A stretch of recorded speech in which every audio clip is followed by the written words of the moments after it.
wonderful to have you with us. It's great to be back. A little bit different circumstances as I interview my guest this time remotely in the lockdown, but it's somebody that I think has a lot to say to us on our current situation now as we head into April in the UK. Uh, uh, Emily, can we see you and say hi to you? Hi, Marjorie. Nice to Thank see you. you so much for being with me this morning and for giving us this time. We're really grateful. Emily, you are a medical doctor by profession. You are a committed Christian living out a wise life. And you're somebody that spent many years now on the front line in the developing world. And I'd love to just ask you a little bit to draw out your wisdom as to what you would say to us as committed Christians in the UK, maybe facing a time like we're facing at the moment, when we are not used to maybe some of the circumstances and lifestyle that you live really on a daily basis. So I'd love to just start at the starting point. You've been out now, is it about 15, 20 years in some very difficult and often very dangerous circumstances?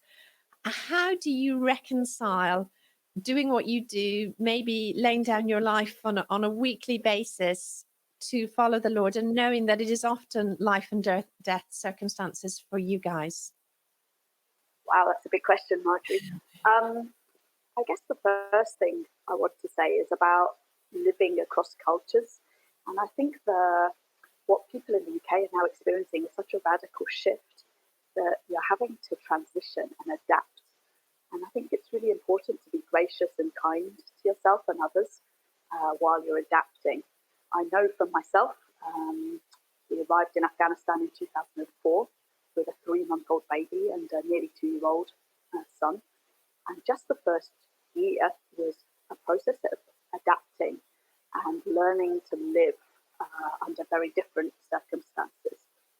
And so I guess the first thing is this has come on you guys really quickly, and take some time to adapt and think how you're going to live differently with this shift. And then when it comes to risk and suffering, which I guess is part of your question, I think it takes time to develop a theology of suffering and to develop a theology of risk and to think for yourself what that means.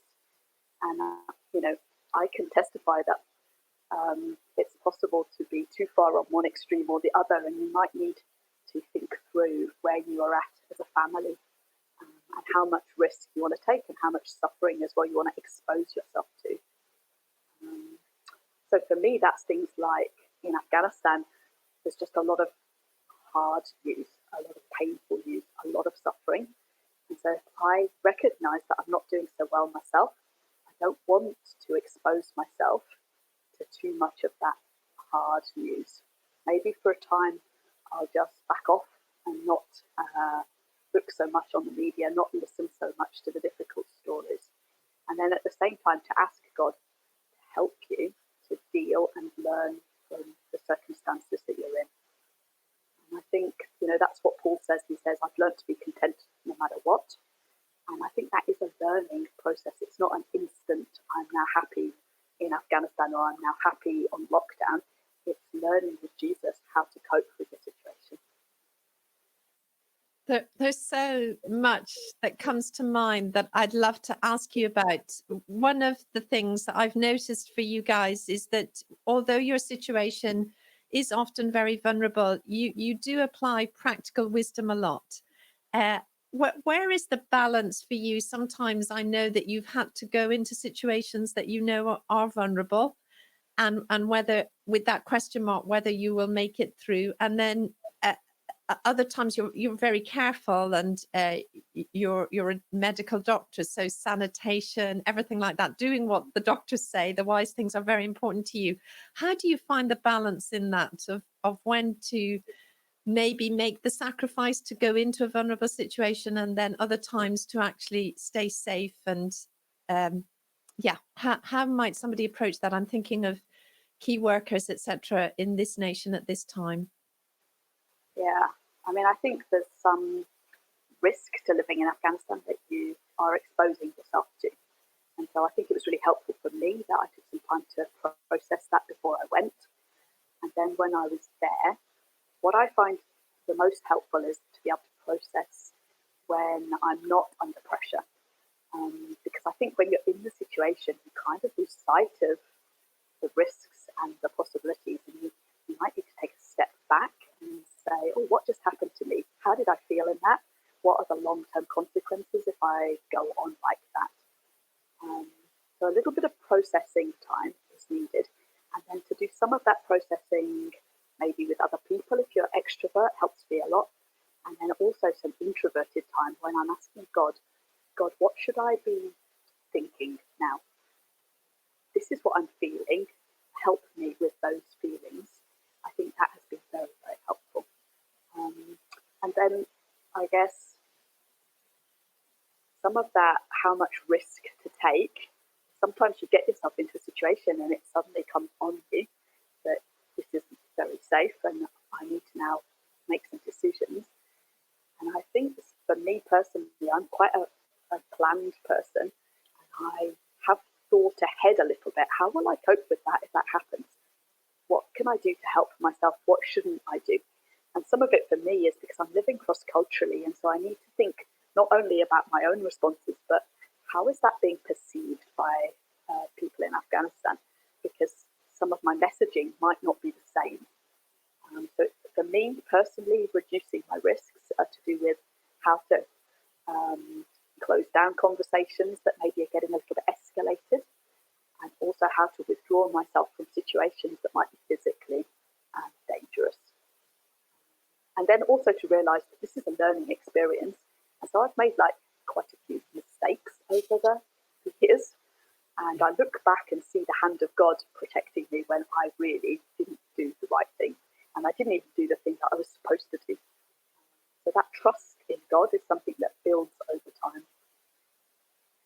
So really listening to you, that's real wisdom, because I know, for example, a lot of the medical staff that are in our congregation here, they're extremely busy right now, but having just some space and some processing could keep you really safe. So you mentioned that that's really important. So having some space mentally, and then to acknowledge how you're feeling, because I often think Christians put themselves under extra pressure because there's this idea that to be joyful at all times, to have that positive reaction at all times. But I think that positive reaction comes after processing. I don't think it's possible to see the positive always and to be joyful always until you've acknowledged, say, this is a time of grief. I usually come back to the UK, the first thing I want to do is see my family, and then I want to do these things. And we can't do that right now because we're on lockdown. And so that is a grief. That is something that I have to process. It's not I'm going to suppress this feeling of grief and pretend everything's fine. Acknowledge what you're feeling and process it rather than practicing denial, I think is really helpful. Yes, that's really wise. I've talked to our team about that, about coming to our Heavenly Father with our grief, not denying it, but recognizing, yes, this is a time of huge loss for people, just loss of your plans, loss of jobs for some people, loss of seeing your families, in some cases, seeing anybody. And it would be very natural to have real feelings of grief in that. And it's just where we go with that. So that is really wise. On a different tack, Emily, just for those of us who are maybe not on the front line, not key workers at this time, you have lived, quite a proportion of your life, often being in quarantine, being in shutdown, living in places with curfews, and obviously have had a lot of time just on your own, sometimes with no internet, I guess. How have you coped with all that time? And what do you do? What would you say to us as we spend night after night in our houses like this?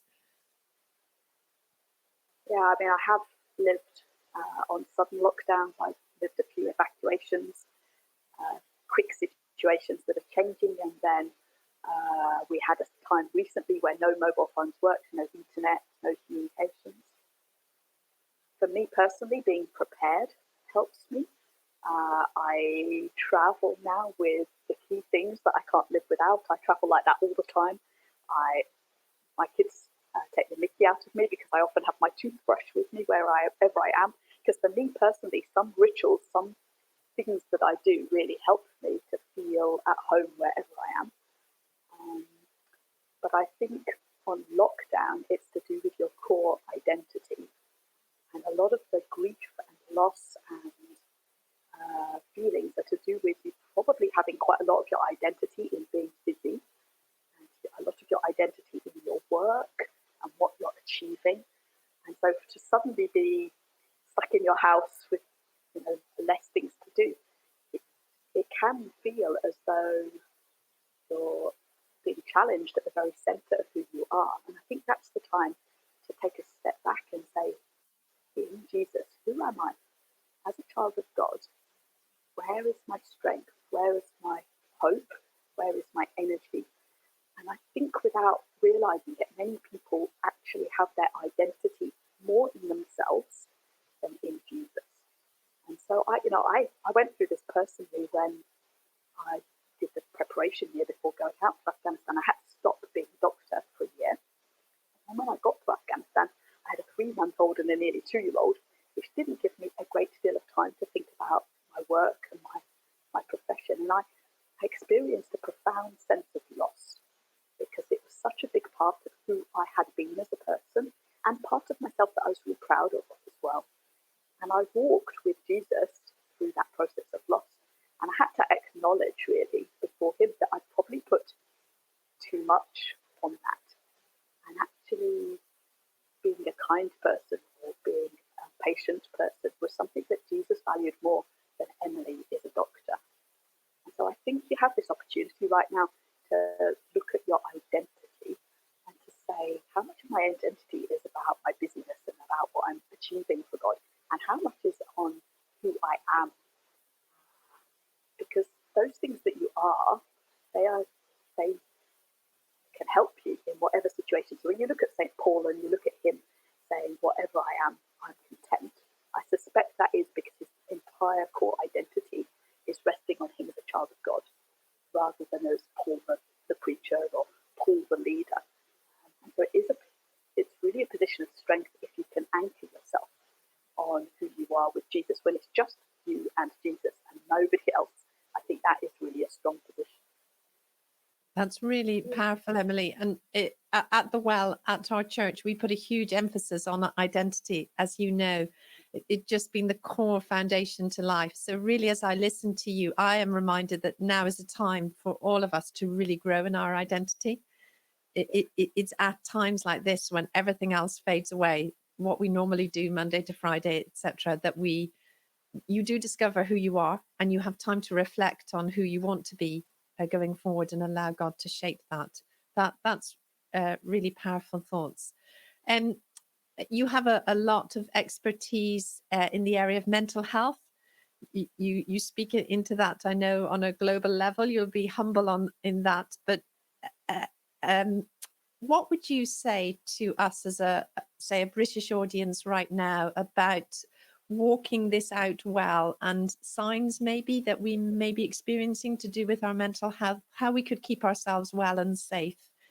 I'm aware that, many people we know and love might have already been struggling with areas of mental health, with anxiety, with depression, etc. And now this is even more vulnerable for them. What would you speak into this? Obviously, been in a context where many people, if not the whole nation, is struggling with their mental health and with trauma and with shock over the years. What have you learnt has been really key? Yeah, I mean, the Afghan people have a lot of psychosocial disability. They have lived through 40 years of war, and they have many coping strategies which in the short term probably help them, but in the longer term probably cause it to be harder for them to heal.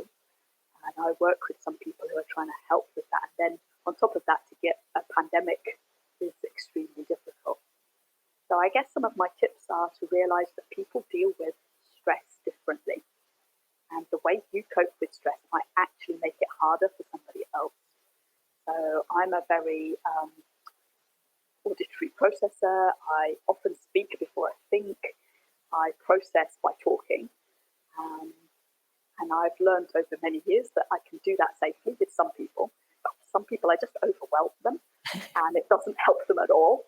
And so just a little bit of that reflection on your own way of coping, I think is very helpful, particularly when you're in community. You're maybe having to live quite closely with people and you don't have the network face to face that you had before.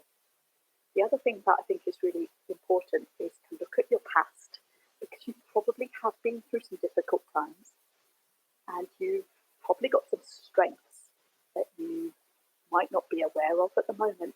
And so look at times where you've faced challenge before and think about how God got you through that, or the kind of things you were practicing that helped you. Then make a conscious choice to do more of those things that support you. So for me personally, because I'm a talker, it's really important for me to talk to people every day. So even if I'm in a lockdown situation and I can't talk to people face to face, I've been using Skype and Zoom for years and years, I guess, to be able to connect to people, because that's really important for me.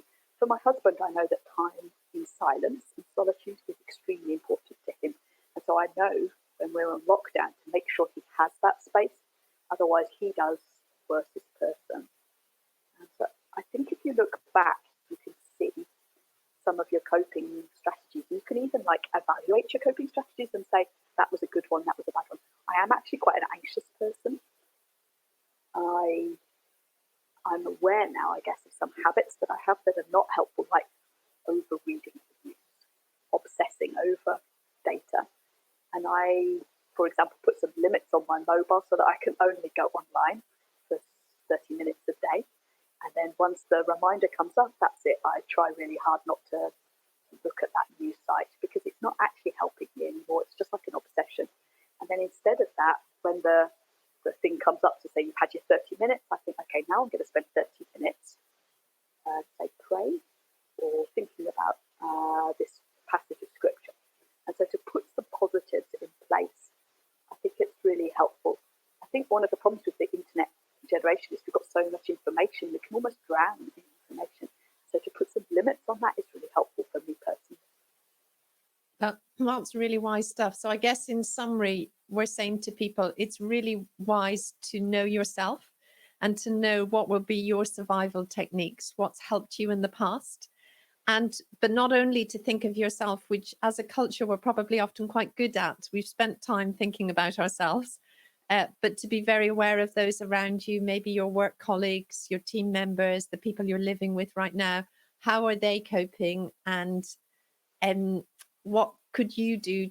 I loved the example that your husband needs space and solitude. And I'm thinking for many families, that will be many husbands, and they will be finding it hard to get that right now. So it's with wisdom that we create those spaces for those that we're living in close contact with, out of kindness, if that's what they need. And then vice versa, if somebody else needs to chat, that would be me. And it will be very unhelpful if I can't chat and process everything I'm trying to get my head around at this time. So kindness to me is allowing me that space to chat. So that's with real wisdom, that we just think about ourselves, but also beyond ourselves at this time. Yeah, and I think as well, trauma makes it a lot more difficult. So I have been through some very difficult personal experiences, which were very scary. And then there was a period of time where you're essentially numb and you can't do very much, you can't process very much, and neither are you particularly housemate of the year or person who other people are going to find very helpful. And so to just recognise, I'm actually finding this particular experience really difficult, and to be very kind to yourself in those times. And in those times, what I personally do are eat and sleep and do some things that relax my body, say some stretching or some exercise, and then do some mindless things, like for me personally is reading or sometimes creating something.